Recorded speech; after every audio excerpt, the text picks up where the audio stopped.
Salam, hər vaxtınız xeyir olsun. Bugün sizinlə OTK-nın 5 oktyabr 2025-ci il tarixində təşkil etdiyi buraxılış imtahanının Azərbaycan dili suallarına izah verəcəyik. Deməli, başlayaq əvvəl qrammatika suallarına izah verək, sonra isə mətnlərə baxarıq. Deməli, birinci sual. Deyir ki, cədvəldəki doğru əlaqələndirmələri müəyyən edin. Cədvəldə 5 söz verilibdir və həmin sözlərin qarşısında da leksik mənalar verilib. Baxın görək hansılar mənaya uyğundur. Deməli, iyanə, qida, yeyəcək, geyinti bu yanlışdır. Çünki iyanə maddi yardım deməkdir, ona görə biri səhvdir. İnventar, binanın mənzilin memarlıq baxımından tərtibat verilmiş daxili hissəsi səhvdir. İnventar, hər hansı bir obyektin, müəssisənin əşyalar toplusu deməkdir. Deməli, bu da səhvdir. 1-dən 2-ni siləndə zaten cavab çıxır. Bu heç, bu öz yerində, amma ki, biz yenə də verilmiş mənaların doğruluğuna baxaq. İrtica, geridə qalma, geriyə gedən hərəkət, mövcud vəziyyəti dəyişdirmək istəməyən, geriliyi müdafiə edən, bəli, doğrudur. Bəlkə də ədəbiyyatda da oxumusunuz, irtica əleyhinə mübarizə aparırdı, yaxud tarixdə dəyişmiş ola bilərsiniz bu sözü. Bəli, bu doğrudur. Dördüncüsü, intervyu, mətbuatda çap edilmək, teleradio ilə yayımlanmaq məqsədi ilə müxbirin hər hansı bir şəxsdən aldığı müsahibə. Bəli, bu da doğrudur. Düzgün cavabdır. İpoteka, müavinət, girov qoyulmuş əmlak. Bəli, bu da doğrudur. Doğru verilmişdir. 3, 4, 5, yəni A variantı bizim cavabımız olacaq. İkinci sual, 2 söz verilibdir və həmin 2 sözün fonetik təhlilinə baxırıq. Sözlərin yalnız birinə aid olan fikirləri müəyyən elə. Dekorativ sözünün tələffüzündə o aya çevrilir, bir tələffüz fərqi var. Duet sözünün tələffüzündə isə tələffüz fərqi yoxdur. Deməli, ahəng qanuna tabedir. Heç biri dekorativ sözdə tabe deyil, duet sözdə. Çünki tərkiblərində hər iki sözün həm qalın, həm də incə sait var. Ona görə bir səhvdir. 2. Tərkibində dodaqlanan sait iştirak etmir. Duet sözündə u iştirak edir, amma dekorativ sözündə tələffüz zamanı o aya çevrilir. Dekorativ. Yəni tərkibində dodaqlanan sait yoxdur.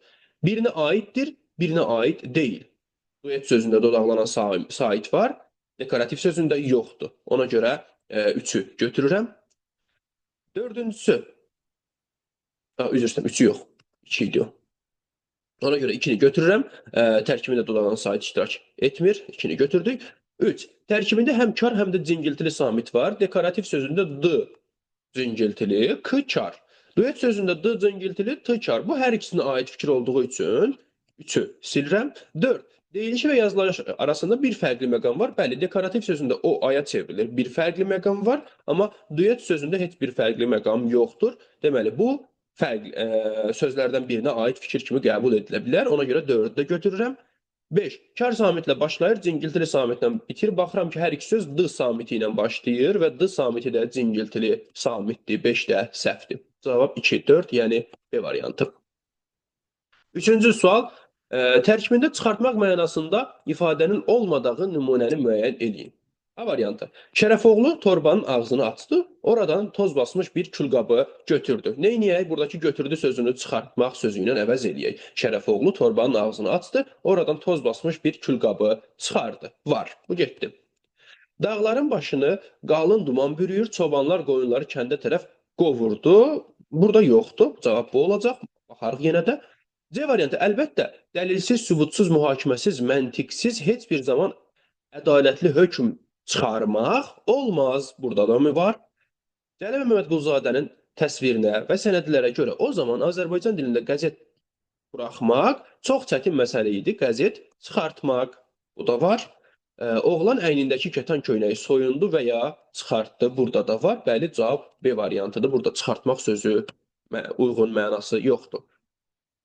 Keçək digər sualımıza. Dördüncü sual. Görək dördüncü sualda bizdən nə istəyir?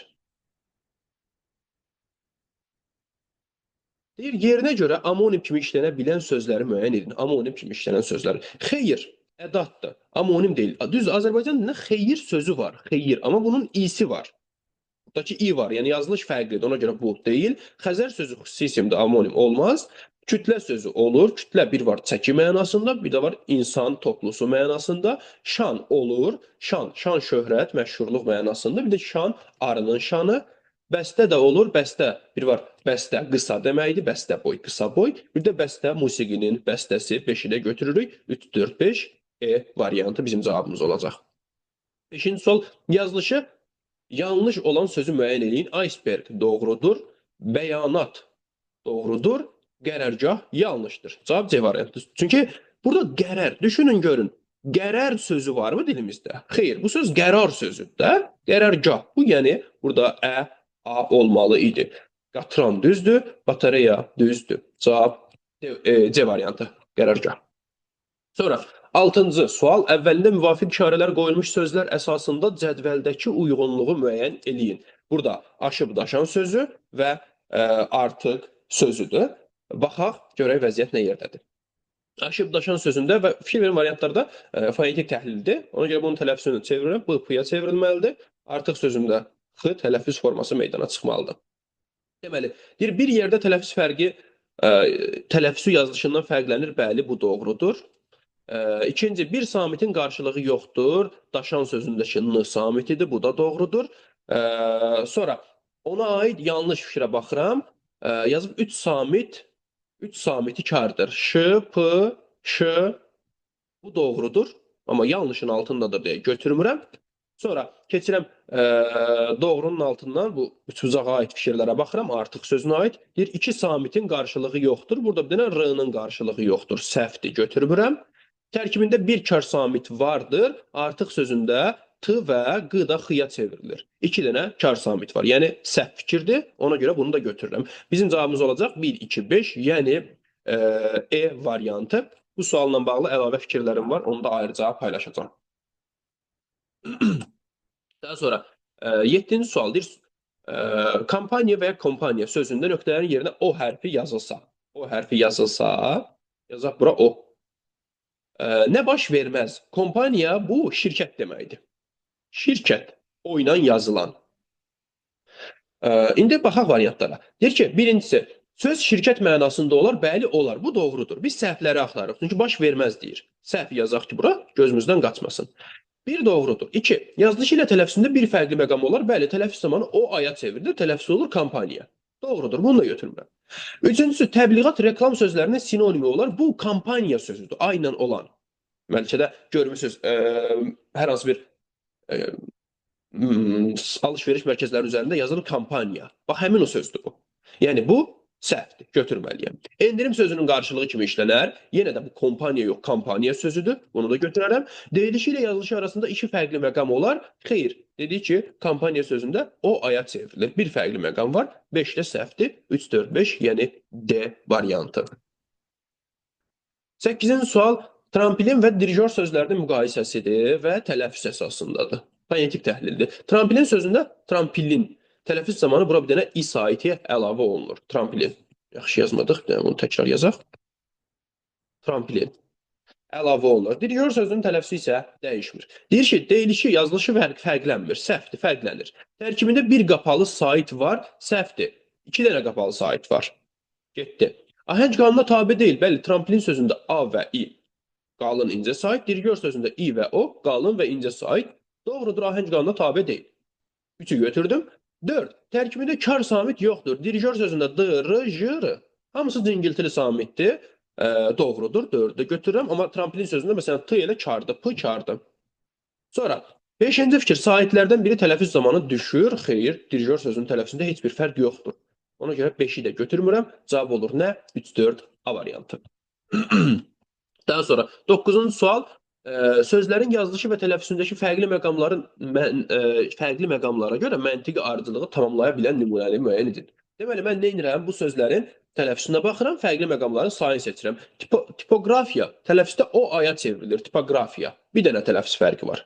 Təşkil sözündə k-yə çevrilir, təşkil. Bir dənə tələffüz fərqi var. Toponim sözündə toponim. O aya çevrilir. Birinci, oha, bax, bu. Toponim. Çevrilir aya. Bir dənə tələffüz fərqi var. Demək, mən nə axtarıram? Bir tələffüz fərqi olan söz axtarıram. Elə A variant cavabımız olacaq. Təqlid sözündə d, t-ya çevriləcək. Təqlid. Ona görə A variantını bura yazacağım. B variant tüğyan sözündə fərqi yoxdur. Təşvişlə sözündə təşviş nən olur. L, n-ya çevrilir 1, n əlavə olunur 2. Bu da getdi. Transfer sözündə fərqi yoxdur. Tiftik sözündə isə t, d-ya, k da xıştrixə çevrilir. Bu da uyğun deyil. Cavab A variantı. 10-cu sual, cümləni tamamlaya bilməyən fikri müəyyən eləyin. Deməli, Nöqtələr qoyulubdur və bura biz hərf əlavə eləməliyik. Deməli, P hərfi yazılsa, yəni çəpik, qarşılığı olmayan samit iştirak etməyəcək. Bəli, doğrudur. Yəni Ç, P və X-. Ç, P və X. Qarşılığı hər üçünün var. Amma yazıb bizdən nə istəyir? Tamamlaya bilməyən, yəni səhvi axtarırıq. Bu doğrudur. Sonra bu hərfi yazılsa, deyilişi ilə yazılışı fərqlənməyəcək, səhvdir. Burada nə hərfi yazılır, yazılsın? Axırdakı K X-ə çevriləcək. Yəni tələffüz fərqi olacaq. Səhvdirmi? Səhvdir. Ona görə B variantını cavab kimi götürəcəm. Yenə də o biri variantlara baxıram. L hərfi yazılsa, cingiltili samitlərin sayı kar samitlərdən az olacaq. Bəli, Ç ilə X kar, amma L cingiltili olacaq. Doğrudur. P hərfi yazılsa, bütün samitlər kar olacaq. Bəli, Ç, P və X. Doğrudur bu da. L hərfi yazılsa, əsas sözünün sinonimi olacaq. Bəli, çəlik və ya əsa doğrudur. Bu da getdi. Cavab B variantı. İndi isə keçək mətn suallarına. Mətn suallarına ikili mətn. Hər mətnlə bağlı 10 sual. Mən mətni oxumayacağam. Özünüz yəqin ki, oxumuş olarsınız. Və mən birbaşa suallara keçib, suallar üzərindən izah verəcəm. Mətni ümumi nəzərdən keçirək, göz gəzdirək, sonra keçək suallarımıza. Deməli, mətn nədir? Mətn Güllübəyin mətnidir. Əziz Cəfərzadənin əsərindən götürülübdür.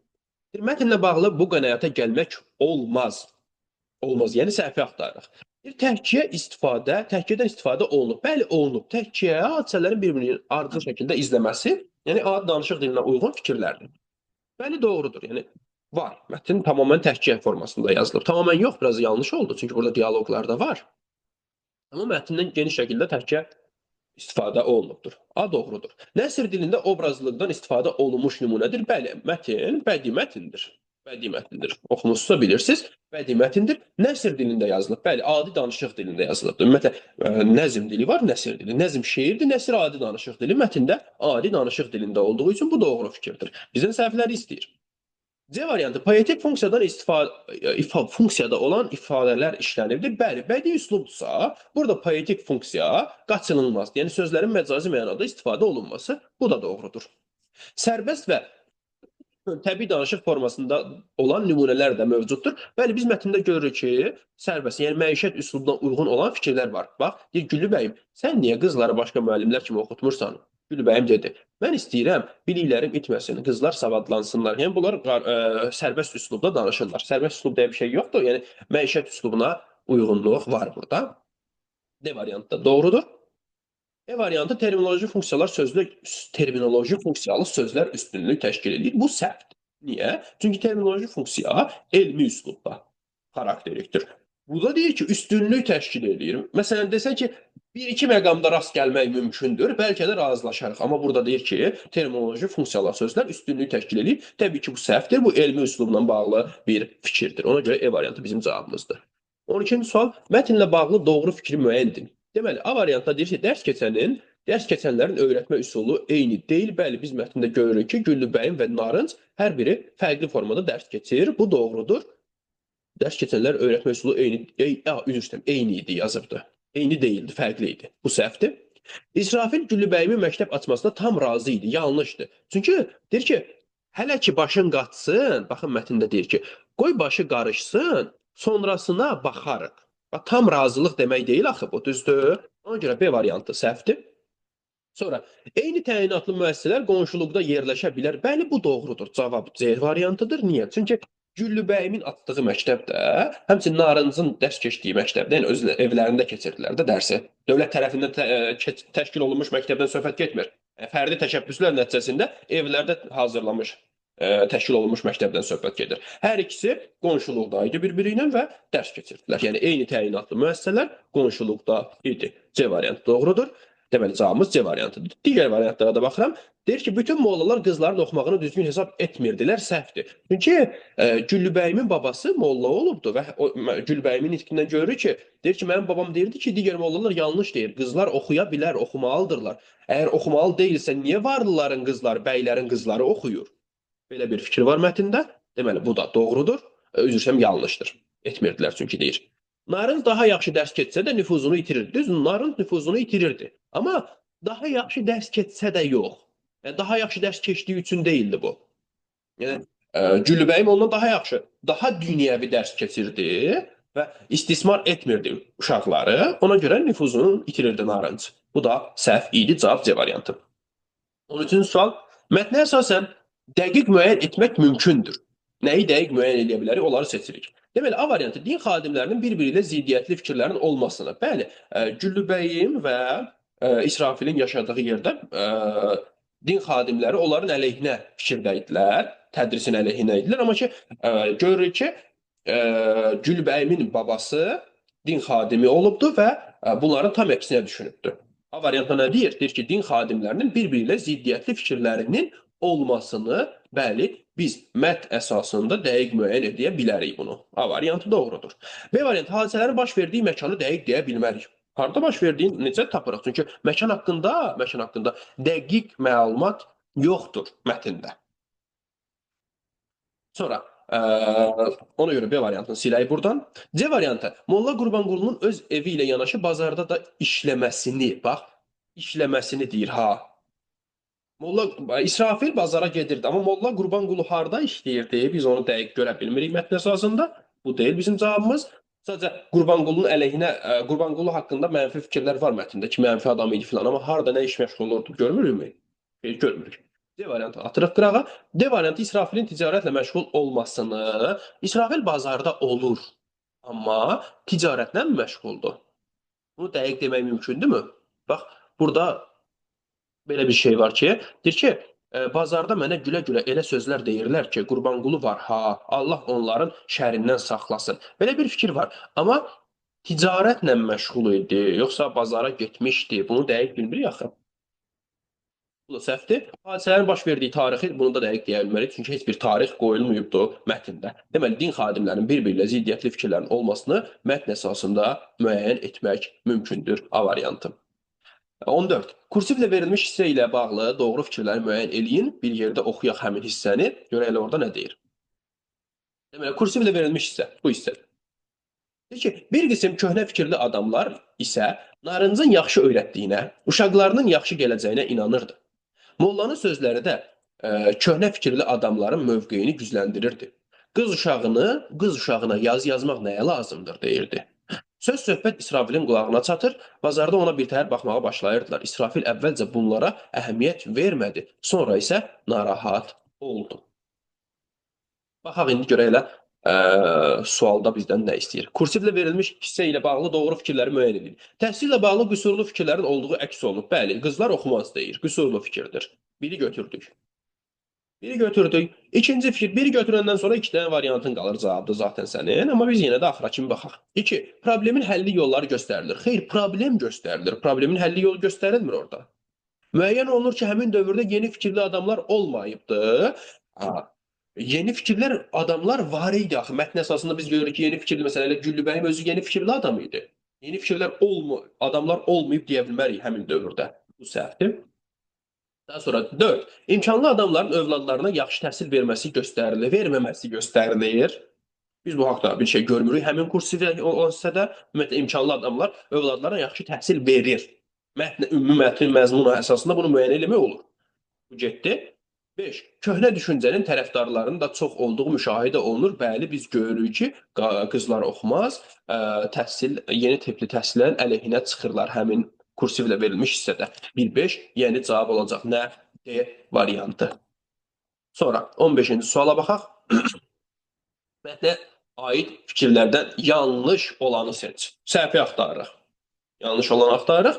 Deməli, A variantı. Yenilik heç də hamı tərəfindən düzgün başa düşülmür, müsbət qarşılanmır. Bəli, bu doğrudur. Çünki yeniliyin mətnində görürük ki, əleyhinə çıxanlar da olur. Bu doğrudur. Ona görə götürmürəm, çünki məndən yanlışı istəyir. B variantı. Cəmiyyətdə ziddiyyətli fikirlər mövcuddur. Bəli, doğrudur. Çünki eyni məsələyə iki müxtəlif mövqedən yanaşmanın şahidi oluruq. Bu da doğrudur. Yenilik tərəfdarları da təhsilə şəxsi qazanc mənbəyi kimi yanaşırlar. Bu səhvdir. Çünki mətndə yenilik tərəfdarı Güllübəyimdir və qazanc mənbəyi kimi yanaşmır, pulsuz dərs keçirdi. Ona görə C variantı yanlış olanda götürürəm. D variantı yeni tipli təhsilin əleyhinə olanlar da var. Bəli, mətndə görürük ki, yeni tipli təhsilin əleyhinə olanlar var. Yerli sakinlərin böyük bir qismi əleyhinə idi. Bu doğrudur, götürmürəm. E variantı qazancın əldən çıxması bəzi şəxsləri narahat edir. Bəli, Qurbanqulu və Narınc qazanclarının onlar pul qarşılığında dərs keçirdilər. Güllübəyimin pulsuz dərs keçməsi onların qazancına kəskin şəkildə təsir göstərir. Nəticədə nə olur? Narazılıq yaranır. E variantı da doğrudur. Cavab oldu nə? C variantı. Daha sonra mətndə əvvəlində işarə qoyulmuş ifadələr əsasında cədvəli doldurun. Bunlardan biri apardı sözü olmalıdır, digəri də itməsin. Burada apardı sözüdür. Apardı sözü. O bir tərəfdə gözünüz kitabçaya baxsanız görəcəksiniz ki, dairə işarəsi qoyulubdur. Dairə işarəsi və aşağıda da itməsin sözü olmalıdır. Bəli, itməsin sözüdür. Qarşısında fikir verin, kvadrat işarəsi var. Bu indi işarələr əsasında yuxarıda apardı sözü, baxın, apardı necə işlənib? Deyir ki, Güllübəyimin məktəbinə apardı. Həqiqi mənadadır. Buradakı itməsin sözü deyir, mən istəyirəm biliklərim itməsin. İtməsin sözü məcazi mənadadır. Biliklərim itməsin. Qələm itər, dəftər itər, kitab itər, əşya itər, amma biliklər itməsin. Bu məcazi mənadadır. Deməli, burada apardı sözüdür. Həqiqi mənadadır. Apardı. Bura yazaq. Apardı. İtməsin sözü isə poetik funksiyadadır. İtməsin. Bura yazaq. İnformativ funksiya həqiqi mənada işlənmədir. Poetik funksiya isə məcazi, yəni bədii üsluba uyğun şəkildə işlənmədir. Deməli, və fikir verin, deyir, ifadənin mətndəkindən fərqli funksiyada cümlədə işlədilməsi. Mətndə apardı sözü informatik, yəni həqiqi mənada işlənibdir. Biz nə edəcəyik? Poetik funksiyada işlədək, məcazi mənada işlədək. Aparaq, məsələn deyirəm ki, onun veriliş aparmağı çox gözəl idi. Onun özünü aparmağı çox yaxşı idi. Aparmaq sözünü məcazi mənada işlətdim poetik funksiyada. Onun özünü aparmağı yaxşı idi, məsələn, bunu yazaq. Yaxşı idi. Bunu məcazi mənada, yəni poetik funksiyada işlətdik. Düzdürmü? Düzdür. Deməli, bunu tapdıq. Keçirik digər sözümüzə. İtməsin sözü poetik funksiyadadır. Çünki orada deyir, biliklərim itməsin. Məcazi mənadadır. Biz neyniyək? Burada işlədək. Yəni, həqiqi mənada işlədək. Məsələn, deyək ki, çalışıram ki, köhnə kitablarım itməsin. Düzdür? İtməsin, həqiqi mənada oldu. Bu qədər sadə sual idi. Sonra 17-ci sual. Mətndə çərçivə daxilində verilmiş sözü kontekstdən fərqli mənada işlədərək, cümlədə işlədərək yazın. Çərçivə daxilində verilmiş sözü tapaq əvvəl. Çərçivə daxilində verilmiş söz burada köhnə sözüdür. Deyir ki, bir qism köhnə fikirli adamlar. Köhnə sözü həqiqi yoxsa məcazi mənadadır? Təbii ki, məcazi mənadadır. Köhnə əşya olar, köhnə fikir məcazi məna hesab olunur. Deməli, köhnə burada məcazi mənada olarsa, bizdən də fərqli məna istəyir. Düzdürmü? Fərqli mənada. Mətndə məcazidirsə, biz nə edəcəyik? Həqiqi mənada cümlədə işlədəcəyik. Həqiqi mənada. Məsələn, deyirəm ki, köhnə kitablarım mənim üçün çox dəyərlidir. Köhnə kitabların əhatəsində olmağı sevirəm. Köhnə kitablar almağı sevirəm. Köhnə kitablar oxumağı sevirəm. Biraz kitabla bağlı cümlə deyək ki, oxumağa həvəsimiz artsın.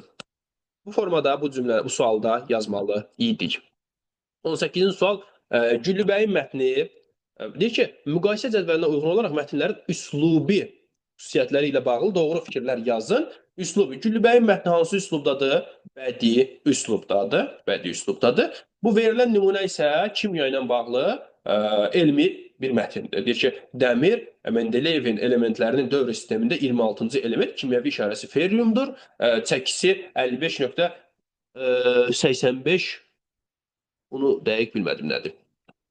Bu elmi üslubda düzdür. Biz nə edirik? Elmi və bədii üslubu müqayisə edirik. Bədii üslub üçün xarakterik cəhətlər nədir? Bir neçəsini yazaq. Belə sual tipləri görəndə hərəsinə aid ən azı 2 dənə xüsusiyyət yazın. Ən azı. Bir dənə yazmaqdan kifayətlənməyin. Çalışın ki, hərəsinə aid, yəni birinci mətn, ikinci mətn və ümumi.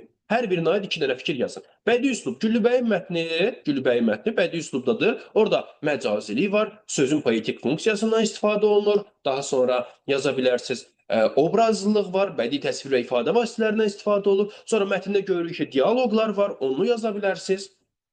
Elmi üslub üçün nə yazacaqsınız? Verilmiş mətn üçün. Terminlərdən istifadə olunur. Bəli, elmi üslub terminlərsiz təsəvvür olunmur. Dəqiqdir, konkretdir, məntiqilik özünü göstərir. Bunları yaza bilərsiniz. Aha, bəs ortaq cəhətə. Yadda saxlayın, ortaq cəhətə hər zaman yaza bildiyiniz xüsusiyyət var. Bu istənilən mətnlərin müqayisəsində belədir. Ha, istər bədii mətn və elmi mətn, istər publisistik elmi, istər məişət üslubu ilə elmi, fərqi yoxdur. İstənilən üslub üçün iki dənə vacib ortaq cəhət var. Bunu hər zaman yazsaz doğrudur. Birincisi, funksional üslublardır. Funksional. Bu səhv ola bilməz. İkincisi, ədəbi dilin normalarına riayət olunmalıdır. Ədəbi dilin normalarına riayət olunmalıdır. Bax, yazsanız ki, ədəbi dilin normalarına riayət olunur, bu səhv olar. Çünki elə üslublarda ədəbi dilin normalarına pozulma məqamları da mümkündür. Amma tələb budur ki, olunmalıdır. Yəni bu formada yazmalısınız. Funksional üslublardır, ədəbi dilin normalarına riayət olunmalıdır. Bu formada yaza bilərsiniz. Sonra bu mətndən əvvəlki mətni, yəni Gülbəyin mətni müqayisə eləsiniz, görərsiniz ki, hər ikisi nəsr, yəni adi danışıq dilində yazılıb, düzdür? Nəsr dilində yazılmışdır da yaza bilərsiniz üçüncü olaraq.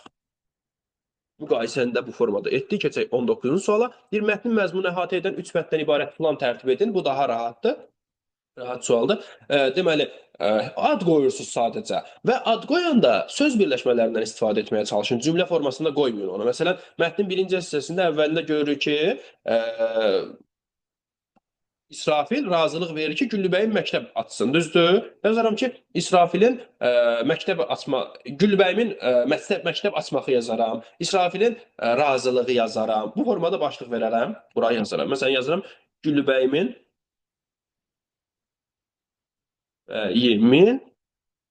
məktəb açmağı və ya. Yazdıq mı? Bu bizim birinci başlığımız. Əsas hissədə Gülbəyimin məktəbinin Narıncın məktəbini qabaqlamağından danışılır. Yəni, yeniliklə köhnəliyin qarşılaşması, düzdür? Yazaram yenilik və köhnəliyin qarşılaşması. Yazaram. Yaxud da ki, Güllübəyimin məktəbinin uğuru, Güllübəyimin məktəbinin inkişaf etməsi. Bu formada belə bir başlıq verərəm bura. Və üçüncü də, sonunda isə İsrafilin narahatlığının biz şahidi oluruq ki, İsrafil Qurbanqulu və onun ətrafından narahat olur. Yazaram ki, İsrafilin narahatlığı və 3 bəndlik plan qurmuş olaram. 19-cu sual. Mətndə üzərində rəqəm yazılmış. Mətndə üzərində rəqəm yazılmış sözlərin qarşılığını yazın. Qarşılıq deyəndə əks məna yazmırsınız, ha. Qarşılıq deyəndə yaxın məna yazırsınız. Yaxın və ya eyni mənalı yazırsınız. Baxa görə üzərində rəqəm qoyulmuş sözlər hansılardır? Üzərində rəqəm qoyulmuş sözlər biri höccətləşmək sözüdür. Höccətləşmək. Digəri isə vasvası sözüdür. Höccətləşmək sözü mübahisə etmək deməkdir. Mübahisə etmək. Vasvası narahat deməkdir. Narahat. Hər şeydən şübhələnən, hər şeydən narahat olan insanlara vasvası deyilir. Deməli, hər iki sözün qarşılığını yazdım. Bu da 20-ci sual. İndi keçək digər mətnimiz. Asiya qitəsi mətnini izahını verək, görək elə burada nədən danışır. Mən yenə də mətni oxumayacağım, mətni özünüz oxuyun. Mətni oxusaq çox vaxtımız gedir. Mətni özünüz oxuyun və biz birbaşa suallarla tanış olacağıq. Onu deyim ki, birinci mətn bədii üslubda olduğu üçün bu istər-istəməz publisistik üslubda olan mətn olur. Çünki bədii və publisistik mətnlər düşür bizə. Deməli, 21-ci suala gedək. Deyir ki, hansı fikir mətndə yoxdur? Hansı fikir mətndə yoxdur? Yəni, səhvi axtarıq. Bir sıra tarixi informasiyalar müxtəlif mənbələrdən bizə çata bilər. Bəli, biz görürük ki, mətndə danışır ki, Run əlifbasından, Run abidələrindən gəlibdir. Bəziləri deyir ki, Finikiyalıların dilində bu formada işlənib mətndə, bəzi Assuriyalıların dilində belə işlənibdir. Yəni, hər bir alimin fərqli fikirləri ola bilər. Bu doğru fikirdir. Bunu götürmürəm. Səhvi axtarıq, biz yoxdur. Alimlərin Azərbaycan adının mənşəyi ilə bağlı yekdil rəyi yoxdur. Bəli, çünki Azərbaycan adının az tayfasından olma ehtimalından danışılır. Yekdil, yəni sabit deməkdir. Bəli, bu haqda sabit rəy yoxdur. Bu da doğrudur. Sonra, Avrasiya materikində qədim zamanlardan insanlar yaşamışlar. Bəli, Asiya və Avropa Avrasiya materikinə daxildir.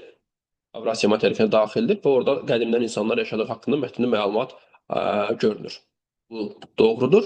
Sonra Asiya yeganə qitədir ki, 9 iqlim qurşağından hamısına burada rast gəlmək mümkündür, bu səhvdir. Düzdür, mətndə yazılır ki, Asiyada 9 iqlim qurşağına rast gəlinir hamısı. Bu var.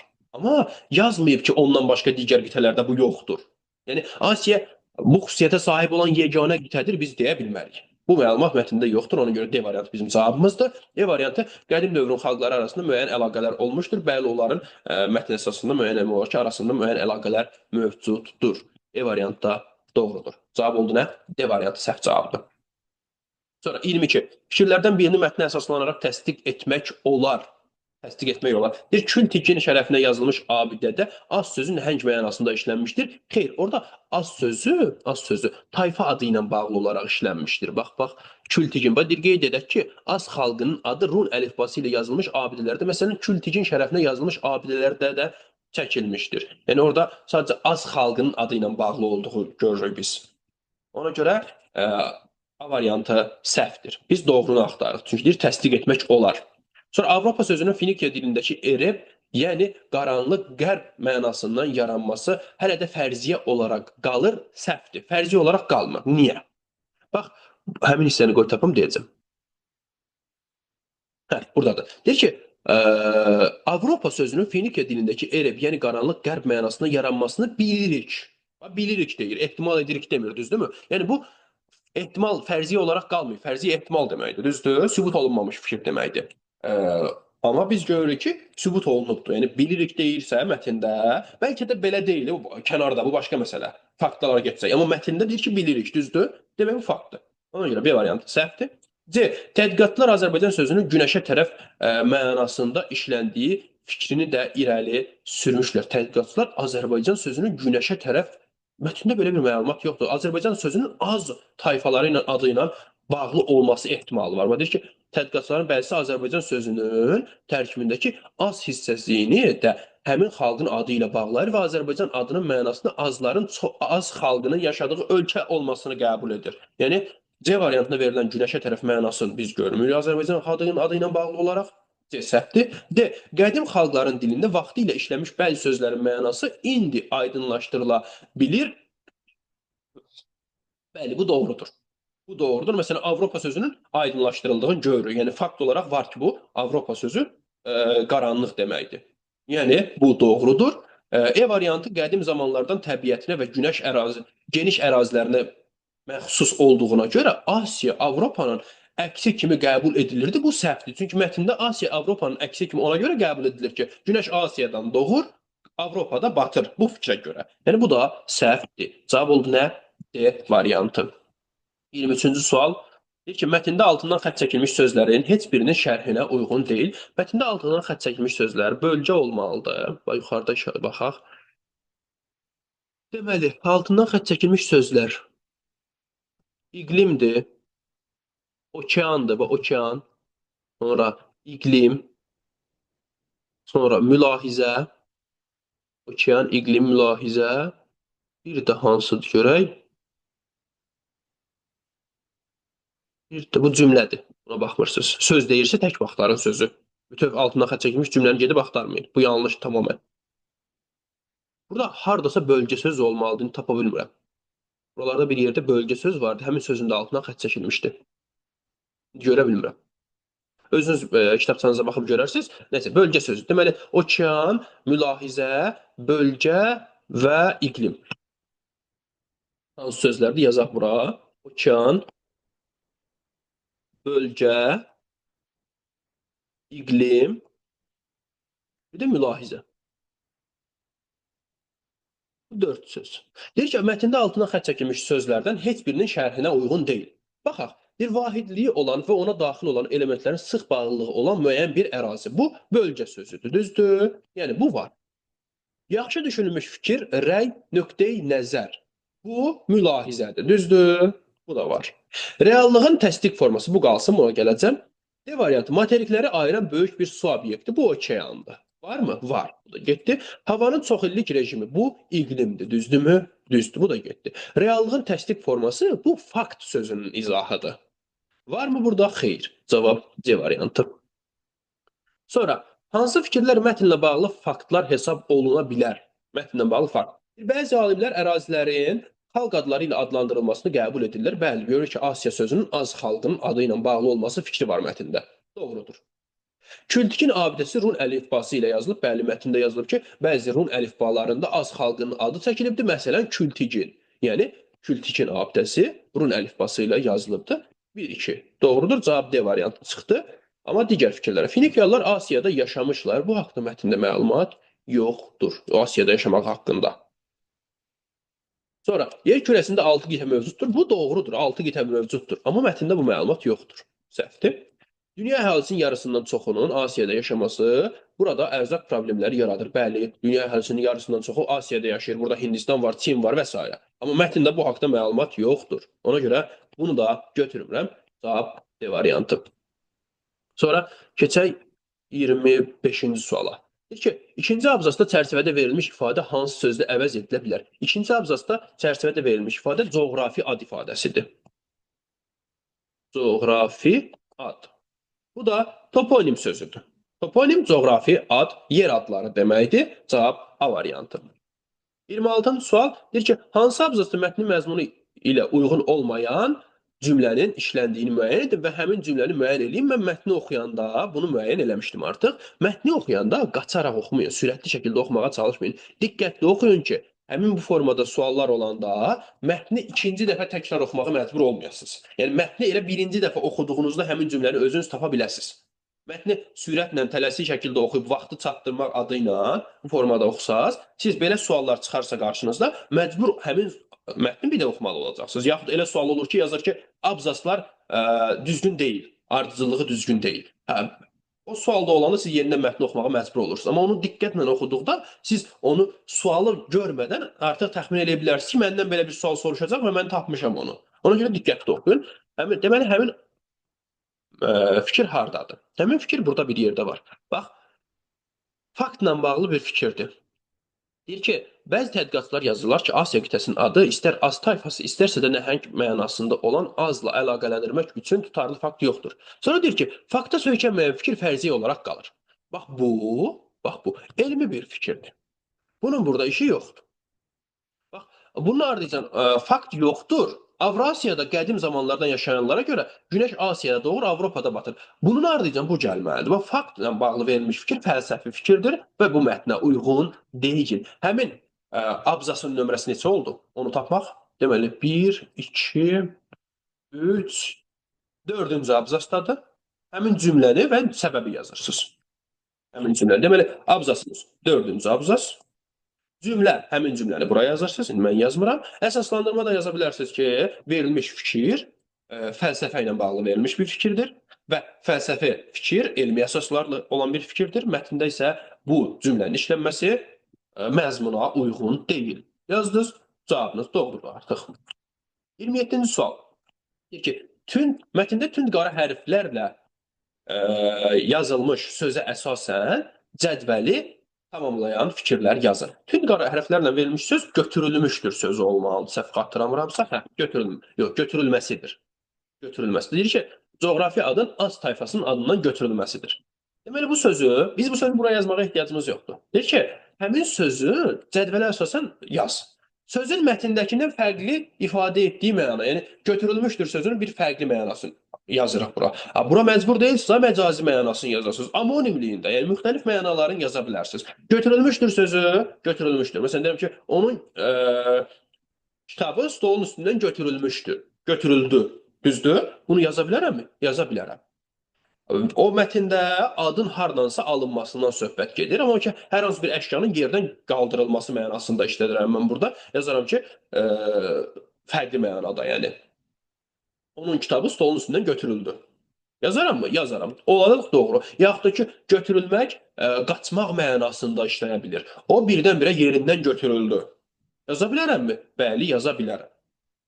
Sonra keçək indi cədvəlin sağ tərəfinə. Deyir ki, sözün həmin mənasında işləndiyi cümlə, həmin mənaları burada yazaram. Götürülmək, qaçmaq məsələn yazıram bura. Qaçmaq. O birdən-birə yerindən götürüldü cümləsini bura yazıram. Yaxud da ki, götürülmək sözü ələ alınmaq və ya qaldırılmaq yazıram. Qaldırılmaq. Düzdür? Burada yazıram ki, Nəsibin kitabı stolun üstündən götürülmüşdür. Və s. bu formada yaza bilərək. öz adımızdan da istifadə etmiş olduq. 28-ci sual. Deməli, Asturiya xalqı və Finikiya xalqı. Maraqlı sualdır bu. Eyler-Venn diaqramına əsasən bu iki xalqın müqayisəsini aparırıq. Mətndə görürük ki, Asturiya, qayıdım elə həmin mətn üzərindən göstərim. Bax, Asturiya xalqı deyir ki, bu axırlardadır. Burada deyir ki, Asturiya xalqının qalıqları Tacikistanda, Əfqanistanda, yüksək dağ vadilərində indi yaşar. Yəni Asturiya xalqının qalıqları qalır. Düzdür, yazaram ki, Asturiya xalqının bəzi qalıqları hələ də yaşayırlar. Sonra ardından deyir ki, bircə dəqiqə, burada belə bir fikir olmalıdır. Deyir ki, bütün fərqli fikirlərə baxmayaraq deyə bilərik ki, Asiya burada deyildi. Hə, burada yuxarıda. Assuriya dövlətinin şərqində yerləşən bölgələrə deyirmişlər. Deməli, Assuriyalılar Asiya hara deyirmiş? Assuriya dövlətinin şərqində yerləşən ərazilərə. Düzdür? Deməli, yazaram ki, Assuriyalılar ölkənin şərqində yerləşən ərazilərə, bölgələrə Asiya deyirmişlər. Yazdın mı? Yazdım. Finikiya xalqı ilə bağlı aşağıda fikir var. Finikiya xalqı ilə bağlı aşağıda fikir nədir?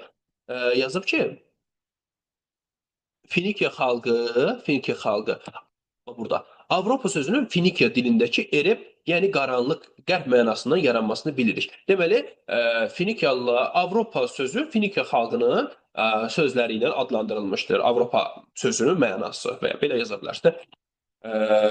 Avropa Finikiya dilində adlandırılmışdır və yaxud da ki, Avropanı Finikiyalılar adlandırılmışdır tipli bir fikir yaza bilərsiniz. Ortaq olaraq da yazarsınız ki, hər iki xalq, yəni həm Finikiyalılar, həm də Asiyalılar, hər iki xalq, yaxud da yazar ki, həm Asiyalılar, həm də Avropalılar qitə adlandırıblar. Qitəni, hər hansı bir qitənin adlandırılmasında rolları vardır. Çünki Finikiyalılar Avropa qitəsini adlandırıbdır. Asiyalılar da, daha doğrusu Assuriyalılar da Asiya qitəsi mətnə əsasən. Bu formada ortaq fikir kimi yaza bilərsiniz bunu da. Sonra 29-cu sual mətndə deyir, altından xətt çəkilmiş cümlədə uyğun düzəliş edin. Mətnə diqqətlə yenə də oxumalısınız ki, bunu görə biləsiniz. Təkrar baxmayasınız. Bax, mətndə burada belə bir şey var. Deyir, başqa bir fikrə görə Asiya sözü kiçik ölkə deməkdir. Ardından deyir ki, bu fikrin tərəfdarı Asiyanın geniş bir ərazini əhatə etdiyini əsas gətirir. Yaxşı, bunun mənası kiçik ölkə olursa, bu necə geniş ərazini əhatə edir? Deməli, burada kiçik sözü səhvdir. Bu, böyük olmalıdır. Böyük ölkə adlandırır olmalıdır. Onu dəyişirsən, kiçik sözünü böyük sözü ilə əvəz eləyib, kiçik, ləğv eləyirsən, kiçik. Bura əvəzinə böyük yazırsan. Böyük. Hə, bir də nəzərə alın ki, sualda deyir ki, cümləni yaz, ha. Sözü yazmayın. Məsələn, mən burada sözü yazdım sadəcə. Amma siz cümləni yazın. Çünki sualda birbaşa sizdən bunu istəyir. Tələbi qoyubdur. O tələbə əsaslanır. Və nəhayət sonuncu 30-cu sual. Müddəə və fakt. Müddəə nədir? Müddəa sübut olunmalı fikir. Sübuta ehtiyacı olan fikir deməkdir. Fakt isə həmin sübuta ehtiyacı olan fikri təsdiq edən fikirlərdir deyək. Deməli, burada iki dənə fakt veribdir və bu fakt əsasında müddəat tapmalıyım. Yazıb ki, Az xalqının adı run əlifbası ilə yazılmış abidələrdə, məsələn, Kül tiginin şərəfinə yazılmış abidədə çəkilir. Sonra deyir ki, eləcə də az sözünün nəhəng mənasında işlənməsi də məlumdur. Azman sözünün kökündə bu mənada işlənibdir. Burada nə baş veribdir? Burada bu fikirlər nəyi təsdiq edən fikirlərdir? Bu, Asiya sözünün müxtəlif mənalarıdır, düzdür? Müxtəlif yanaşmalar əsasında mənalandırılmasıdır. Yazarsan ki, Asiya sözünün etimologiyası fərqlidir. Yaxud da ki, etimologiyanın mənşəyi. Yaxud da yazarsan ki, Asiya sözünün yaranması haqqında müxtəlif fərziyyələr var, müxtəlif fikirlər var, yazarsınız və bu, əmin olun ki, tam olaraq doğru cavab olur. Bu qədər. Ətraflı suallarınız, çətinliyiniz olarsa yazıb soruşa bilərsiniz. Sağ olun.